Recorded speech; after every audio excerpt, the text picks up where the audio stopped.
My name is Webster Day with the law firm of Spillman, Thomas & Battle. I'm incoming chair of the Chamber this year, and it's my pleasure to welcome you to this year's State of the County of Roanoke Address, presented by the Chairman of the Roanoke Board of Supervisors, Joe McNamara. We owe a lot of thanks to our corporate sponsors for this event: Appalachian Power, Carillion Clinic, Cox, First Citizens Bank, Hall Associates, Inc., and RGC Resources. Please join me in thanking these citizens.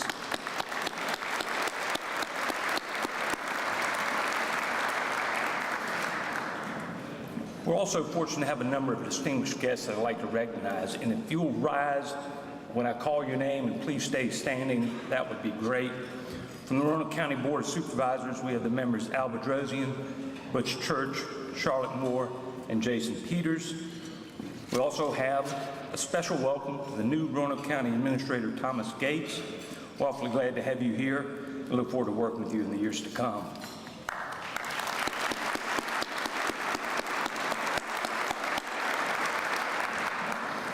Senator Ralph Smith, Delegate Greg Habib, Delegate Chris Head, Roanoke City Mayor David Bowers, and Council members Bill Bestich, Anita Price, and Court Rosen, and from the town of Benton, Mayor Brad Gross, Council members Doug Adams and Wes Nance.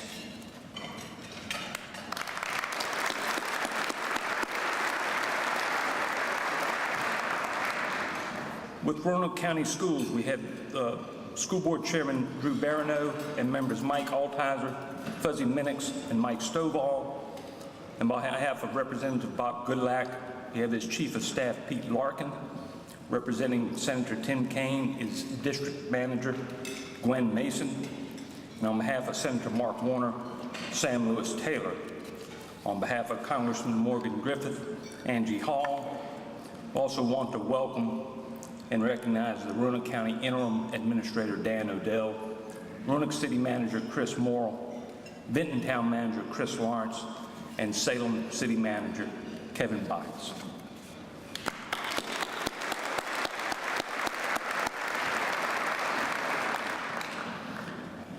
As you know, Roanoke County is going through a period of transition. It's recently named a new county administrator, and Dr. Lorraine Lang, the superintendent of schools, will retire in 2015 and will likely hear her successor in the near future. To navigate this transition, as well as the other challenges facing the county, including the uncertain fiscal environment, will require a steady and proactive governance. Our speaker this morning has a demonstrated track record of consistent and thoughtful leadership in this regard. Joe McNamara is a native of Cleveland, Ohio, a graduate of the University of Virginia with a BS degree in finance and a BS degree in accounting. He is a licensed certified public accountant, and he and his wife, Cheryl, are owners of Katie's Ice Cream and Chocolates and the Salem Ice Cream Parlor.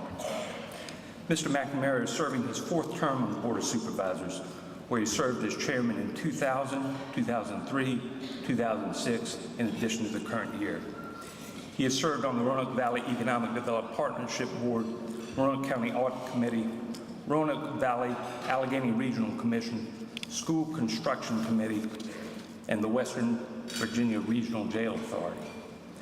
Joe has been active as a youth soccer coach since 1991, and he and his wife have 5 children, which I think explains the ice cream parlor.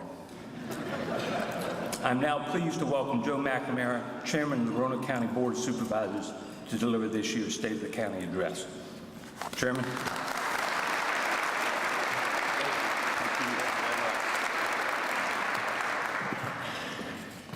Good morning.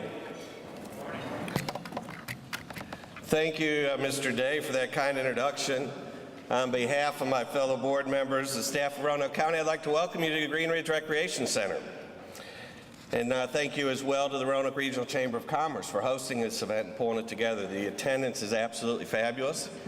I know everyone's excited to meet our new county administrator, and certainly we've been very newsworthy of late. So it's exciting to see everybody here. Also would like to recognize Jerry Canada with the school board. Thank you for being here. Over a decade ago, at a State of the County address, I referred to our past, a time when our early settlers discovered the Roanoke Valley. They were a hardworking people, sowing the seeds that they hoped would yield the crops to provide for their families. They faced adversity and conquered obstacles. But working together, helping one another, and being creative, they gradually built a community. The ingredients or traits of a successful community have not changed. Whether it's economic health or technology, transportation or education, we must embrace change and develop new approaches to remain relevant as we travel through the 21st century. This morning, I would like to evaluate where Roanoke County is in our evolution. First, we will have a brief financial overview, looking at our financial health from a national level, the implications at the state level, and the implications to Roanoke County. Next, I will be joined by Roanoke County School Board Chairman Drew Baranow as we review accomplishments achieved during the past year. Lastly, I will challenge all of us, all 262 of us that are registered here, to become a part of our bright future in Roanoke County.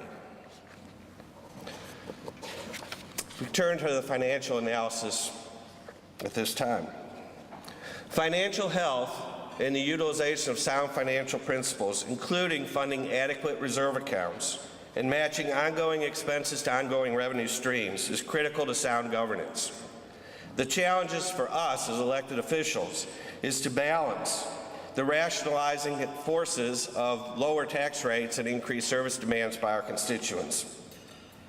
Our revenues are impacted as well by the economic health from a national, federal, and state level, and we must be cognizant of these impacts. If we look first at the national level, routinely future obligations have been incurred but not funded with current revenue streams. Unfortunately, with declining real revenue rates over the past 7 years, this practice has significantly increased. While proponents of the Federal Reserve's easy money policy and recently ended quantitative easing will look at the U.S. economy and its relative success from a worldwide perspective, we'll look at those programs as a success. They did nonetheless increase our debt levels significantly.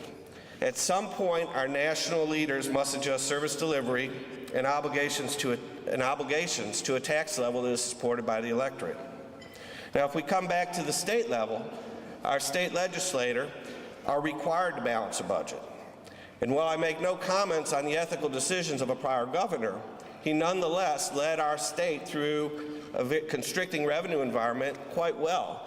And importantly, the other thing he did is he changed some structural imbalances in the way our state was financing its operation.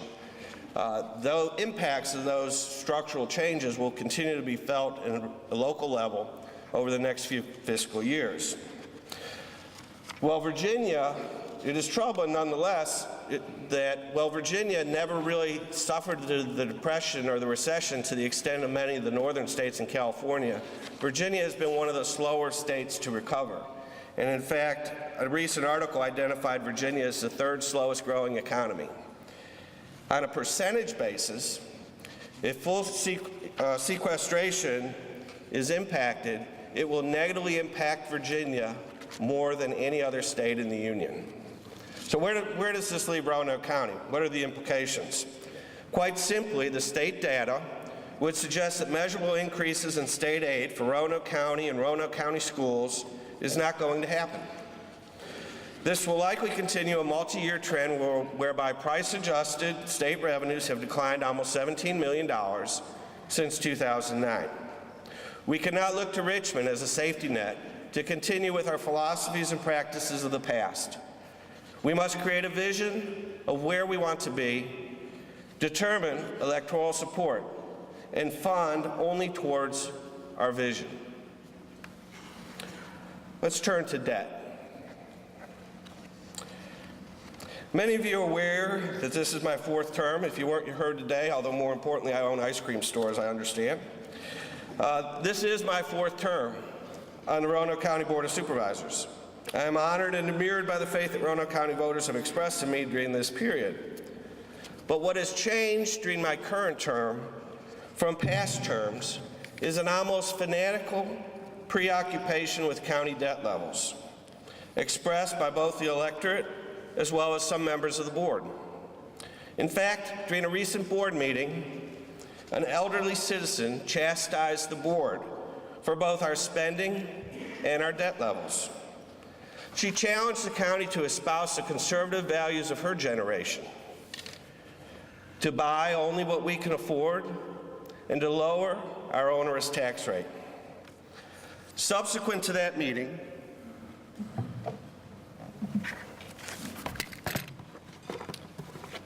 I went and I pulled the annual report for Roanoke County from 1963, an annual report that was put together 50 years ago.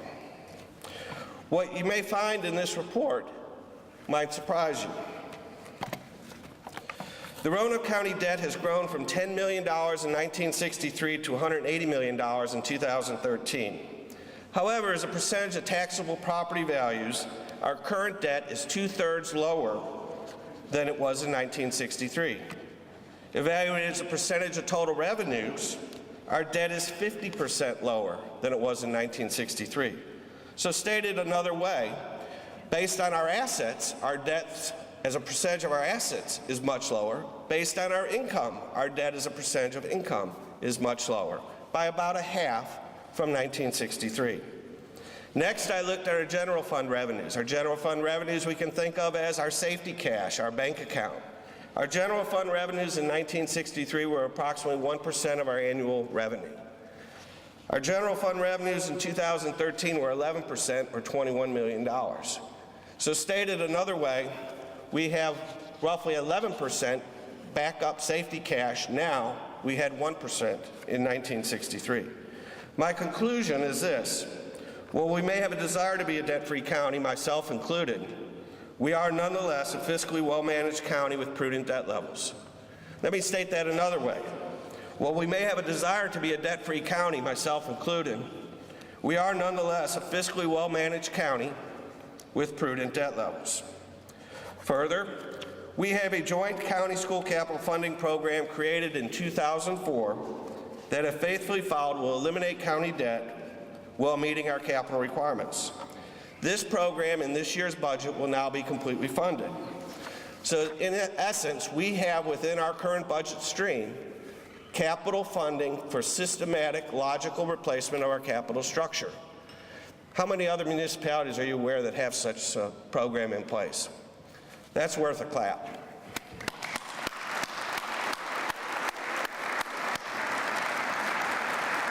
And I'd like to thank our respective finance departments. By the way, is there anyone in this room that owned a house in 1963? I know that's a tough one. I didn't know if we'd have anyone or not. Does anyone wish to guess what the real estate tax rate was in 1963? The tax rate in 1963 was $2.25 per hundred. The tax rate in 2013 is $1.09 per hundred assessed value, a reduction of more than 50%. Let us now turn toward a review of some of our accomplishments in 2014. Economic development. In order to increase revenue and drive down the tax rate, we must continue to invest in economic development. I am proud to say that new announcements this year exceeded $70 million while creating or retaining more than 700 jobs. Major projects include the relocation of Allstate Insurance, the retreat apartments, and Friendship Health and Rehab. Additional projects include Suncrest Apartments, the towns at Hidden Valley, McDonald's in Clearbrook, and a Chick-fil-A in Bonsack. And while much has been said about the R-Dogs Group's $100 million investment in Roanoke County, last month we gladly joined them in celebrating their grand opening, and we look forward to their continued success. We are pleased that companies are choosing Roanoke County and are heartened by the pace of investment has rebounded significantly over the past 2 years. Congratulations to all. Stormwater. Also important to the health of our community is our stormwater management program. Throughout the year, we have continued to make progress on our stormwater management requirements. We have used innovative public-private partnerships and state and federal funding streams to effect this progress. An example would be the stream restoration project at Pebble Creek community, in the Pebble Creek community. This project was the first public-private partnership of its type in the Commonwealth of Virginia and was funded by state and private revenues. It has been a board priority to fund stormwater management requirements within our current revenue streams. This is good for our taxpayers, and this is good for economic development. I'd like to turn to my fellow supervisor, Charlotte Moore, and thank her and the work of staff in launching the county's award-winning anti-littering campaign. The campaign, specially aimed at cigarette butt litter along the roadways, has raised awareness of the need for better environmental stewardship. County officials are now in conversations with surrounding communities to explore the possibility of a regional anti-litter campaign. Thank you, Charlotte.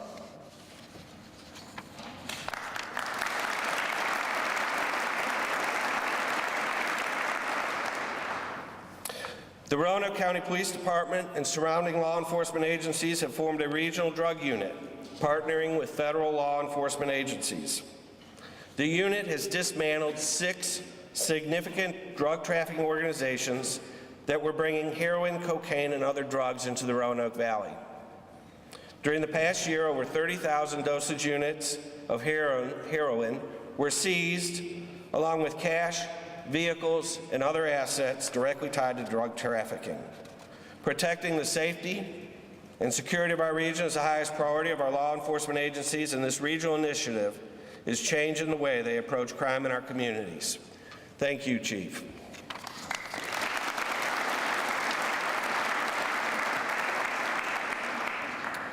Another new county initiative involves the advancement of technology. As technology in today's world continues to grow, our Information Technology Department has kept pace by launching a new generation of public GIS applications that allow greater and easy access to the county's mapping, tax parcels, zoning, and services data. The GIS applications have been designed with the latest technology to serve the expectations of a growing audience of mobile and casual users. During the past year, the county GIS section has received state, national, and international recognition for its innovation. We can expect to see more tools and applications in the future to support the needs of our citizens and business users. Thank you again.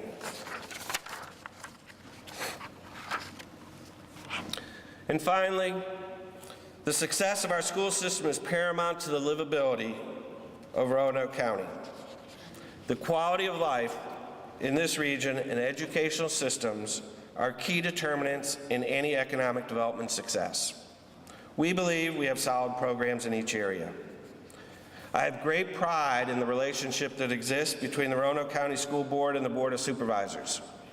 We communicate, we work on each other's committees, and we operate as true and equal partners. At this time, I would like to welcome Roanoke County School Board Chairman Drew Baranow to speak about the important work occurring in our school system. Drew has served on the school board for 4 terms, and I've had the pleasure of working closely with him as a partner for the betterment of our citizens. Chairman Baranow is a certified public accountant working for Norfolk Southern Corporation. Thank you for being here. Welcome, Chairman Baranow.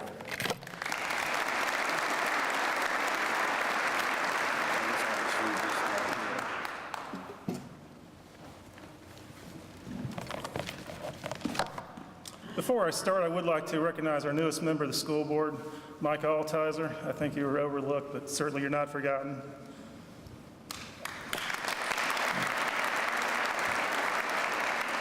On behalf of the Roanoke County Schools, I'd like to thank everyone involved for an immensely successful year.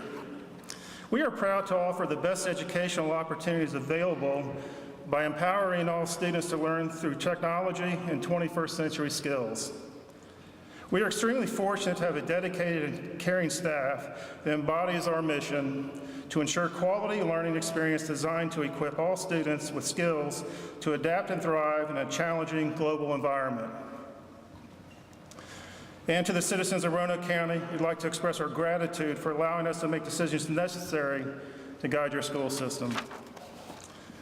I'm so proud to report that the class of 2014 has the highest on-time graduation rate ever for Roanoke County Public Schools at 95.4%.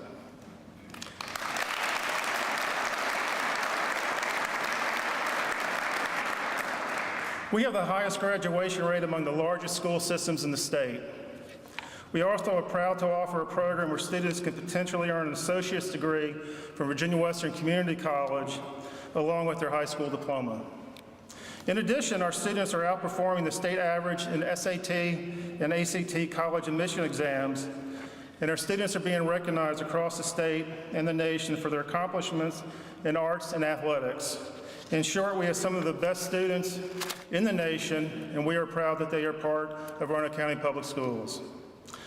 I am equally proud to report that every school in Roanoke County is fully accredited by the Virginia Department of Education. We are one of only 22 school systems in the state out of 132 school systems with every single school accredited.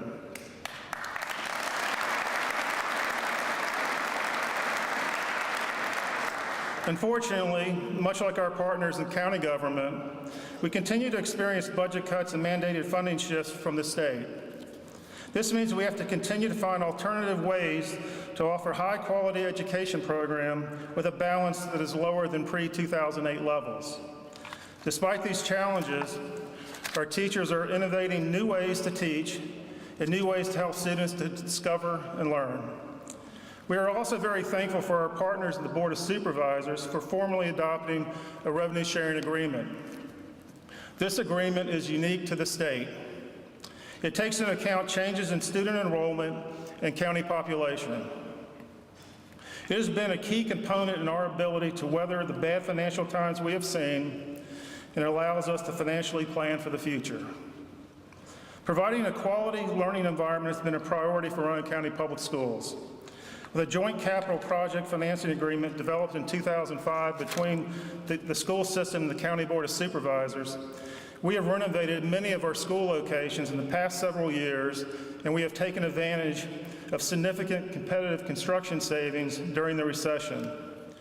Currently, Glenver High School is undergoing a complete overhaul of the facility and will offer state-of-the-art upgrades in most areas.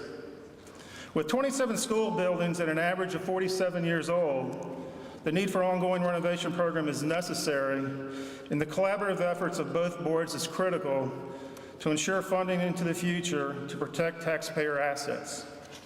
The next school scheduled for renovation is Cave Spring High School. As in our instructional programs, we have been recognized for smart building improvements. Masons Cove Elementary School was the first school west of Charlottesville and only one of 10 schools in the state of Virginia to be LEED Gold certified. Also, the reconstruction of Cave Spring Middle School was recently recognized by the Virginia School Board Associations for its outstanding design. The safety and security of our students is imperative. In an effort to provide the most comprehensive safety program, members of the Roanoke County Police Department, Fire and Rescue, Sheriff, Virginia State Police, and senior staff meet regularly to discuss, plan, and implement actions to secure our schools. I'd especially like to thank Chief Hall, Sheriff Poff, and Chief Birch for their continued guidance and support. One of the first priorities listed by the Safety Task Force was for all buildings to be secured while allowing improved access by first responders. From that request, all Roanoke County school locations are now equipped with electronic card access systems, digital cameras to provide visual recordings of the surroundings, and a visitor check-in device located in new vestibule areas in each school. All systems work together to offer our students and staff a more secured facility. The cornerstone of success in Roanoke County is our recognized technology program. As an original member of the Digital Promise League of Innovative Schools, we are one of only 57 school divisions in the United States to be selected to improve outcomes and solve the challenges facing K-12 schools through learning technology and education research. As many of you have known, we launched a district-wide laptop initiative 12 years ago, long before other school systems did so. Today, many of the district's instructional resources are provided in a digital format. In fact, high school students access more than 90% of their textbooks from laptops. An important component of Roanoke County's one-to-one program is empowering teachers to use devices in creative and innovative ways. As a high school principal recently noted, simply giving kids and teachers devices did not transform learning. Technology must be viewed as a way to bring new and engaging learning opportunities to the classroom that were previously inaccessible. Our school system is making significant progress in nurturing innovation and entrepreneurship. Our Burton Center for the Arts and Technology, also known as BCAT, has specialized curriculum for arts, technology, and engineering with courses and certification programs in subjects like automotive technology, game design, and robotics. In addition, our Governor's STEM Academy at BCAT offers even more advanced instruction for students in industries that are already in desperate need of skilled workers. We are proud that all students have exposure to some of the latest tools and technologies available. And as technology-related careers are rapidly expanding in our area, this also is providing a benefit to our business community. Local architectural firms are eager to hire students because of their experience and exposure to CAD, computer-aided design, in the classroom. Likewise, information on the shortage of technology-proficient welders in the local industry has led to the integration of these two educational programs in our school. These collaborative efforts with our community are a win-win. Access to the latest innovative equipment is available in all of our schools and in all of our grades. Students in technology education courses at Northside High School use a 3D printer and software to produce custom tools and even created their own replacement parts. In fact, this technology has been so successful now that all of our schools have 3D printers and many have access to drone technology. Teachers report increased engagement among students interested in technology-related fields when they can see the real-world application of what they create. In Roanoke County, learning is no longer confined to school building, school hours, or designated classroom time. Learning has become custom-tailored to better meet the needs of our students. Our school offers traditional distant learning options where students at one school can attend a class with a teacher located at another school. Also, Roanoke County Public Schools has had a virtual high school program for over 12 years. This year, more than 600 students are enrolled in virtual high school. Students can take up to 2 virtual high school classes during the school year, and we collaborate with Virtual Virginia to provide even more online advanced placement, world language, core academic, and elective courses to students throughout the state.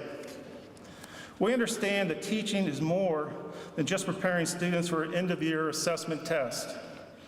Several of you in this room joined us in a series of think tank conversations last year to discuss the future of education. We listened to you. This year, we've created a new entrepreneurial class, and we encourage our teachers to be even more innovative in the classroom. We believe our students must be innovation-ready when they graduate and go on to higher education or the workforce. In closing, I'm proud to report that the current state of Roanoke County Public Schools is strong, and the future is even brighter. Paving the way for success are our outstanding people, building infrastructure, safety security measures, and instructional technology programs. We have built a solid foundation in partnership with the Board of Supervisors and look forward to the possibilities that lie ahead. Now I would like to ask Chairman McNamara to come forward to assist me in my closing. As you know, Dr. Lang is leaving us at the end of the school year after 43 years of teaching and leadership in Roanoke County. Take a look. This is Dr. Lang in your kindergarten class in 1972 at Glen Cove Elementary School. Our classrooms looked a little bit different back then, didn't they? You may also have heard 2 weeks ago, Dr. Lang was at the White House. Dr. Lang was selected by the U.S. Department of Education as one of the 100 top school leaders in the country to participate in the first ever National Connected Superintendent Summit. She was recognized for leadership in helping transition her school district to digital learning. Dr. Lang has been an educational leader in Roanoke County, and much of the success that I just talked about is directly due to that leadership. Over the course of Dr. Lang's time with Roanoke County Public Schools, she has, in some way, touched the lives of more than 60,000 plus graduates. That's enough graduates to nearly fill Lane Stadium at Virginia Tech. On behalf of the school board, the citizens of Roanoke County, and more than 60,000 graduates, I want to express my sincere thanks to Dr. Lang for all of her dedication and passion. Congratulations on your retirement, and we wish you the best. On behalf of the Roanoke County Board of Supervisors, congratulations. Thank you for your leadership and commitment to the education of our children. You have made a lasting impact on Roanoke County. Dr. Lang, if you could please stand so we might recognize you.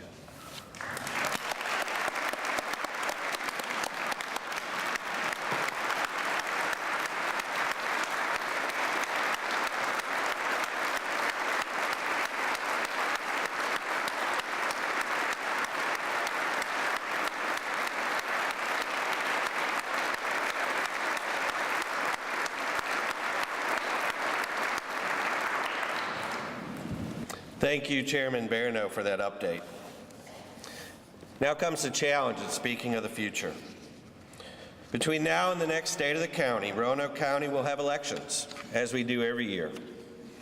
Possibly some Roanoke County voters will also have a primary in which they might participate. It is critically important that all of you participate in both your party's primaries and off-year elections.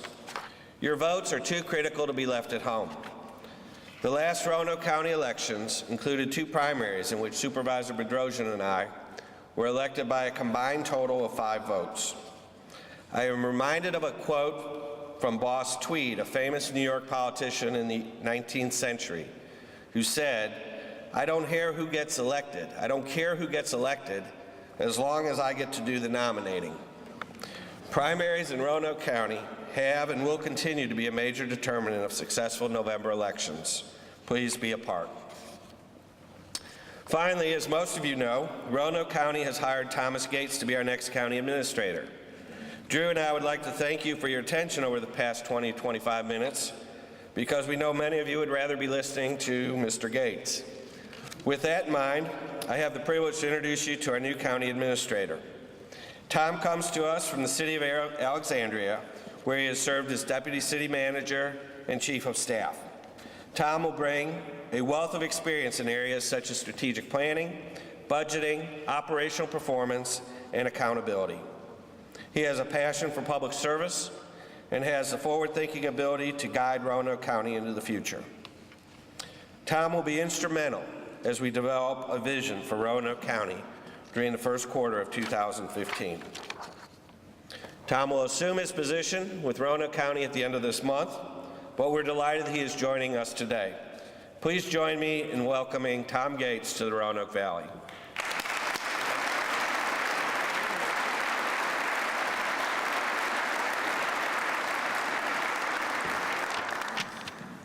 Thank you, Mr. Chairman. It's a pleasure for me to be here this morning with all of you. I thought I'd just take a moment to introduce myself. I'm candidate number 6. This morning for me is really an opportunity for me to offer some thanks to many of the people in this room. First of all, let me thank the Chamber of Commerce for hosting this event in this beautiful, beautiful public facility. 262 people registered. Fantastic. What a terrific turnout that is for this event.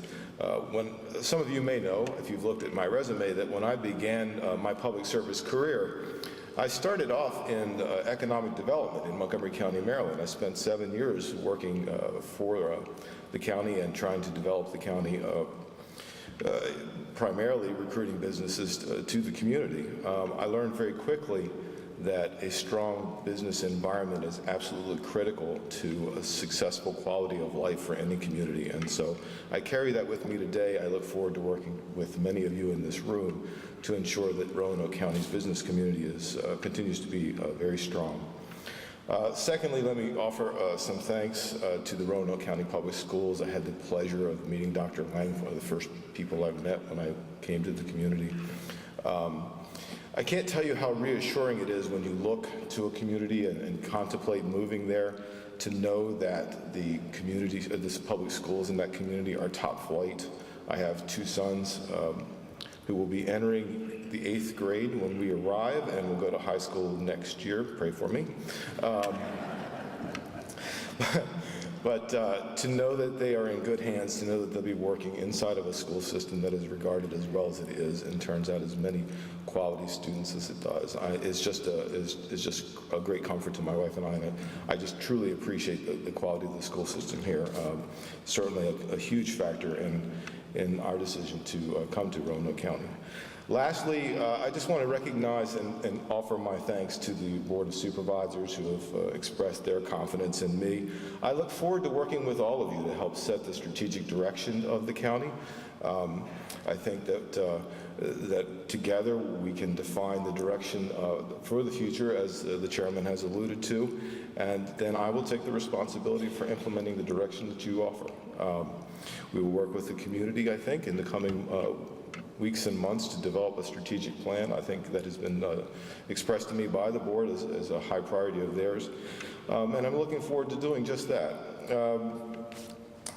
I also am very excited to work with the Roanoke County staff. I've had an opportunity to meet with a number of those staff people, especially the department heads, over the last several weeks. I find them to be exceptional. Just exceptional, and so you should all feel very comforted in the fact that the folks that are working day in, day out to provide the high quality services of Roanoke County are really quality administrators and that are deeply committed to the work that they do. Lastly, I am very excited to work with our regional partners. One of the other things that was very exciting to me to learn about Roanoke County is that there is a long tradition of regionalism and a lot of cooperation amongst the neighboring counties and cities, and so that's very, I think, a very positive sign of any community, and I hope very much to be able to play a role in working with my colleagues in that arena and promoting the entire region and the development of the region. So with that, I will just stop. I know you've been here for a little bit, and again, thanks to all of you. I look forward to working with all of you in the room to make Roanoke County continue to grow and thrive. Thank you very much.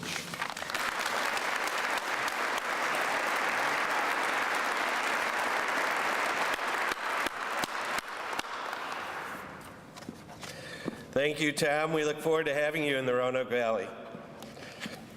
What we talked about today is just a small part of what Roanoke County has accomplished and can accomplish through the hard work of our dedicated employees, loyal citizens, and committed businesses. I'd like to thank everyone again for coming. Also would like to thank Debbie Jacks, Amy Whitaker, Chuck Lineberger, RVTV, and so many people that have worked so hard in pulling this together that were not mentioned earlier. I would like to leave you with a quote from President Harry Truman, one that I have said on previous occasions but always holds true. Men make history and not the other way around. In periods where there is no leadership, society stands still. Progress occurs when courageous, skillful leaders seize the opportunity to change things for the better. It has been both a privilege and an honor to represent the citizens of Roanoke County and the Board of Supervisors this past year as chairman. But the real satisfaction for serving will come as we collectively have an impact in orchestrating our future. Let us take inspiration from the words of President Truman and lead. Thank you very much.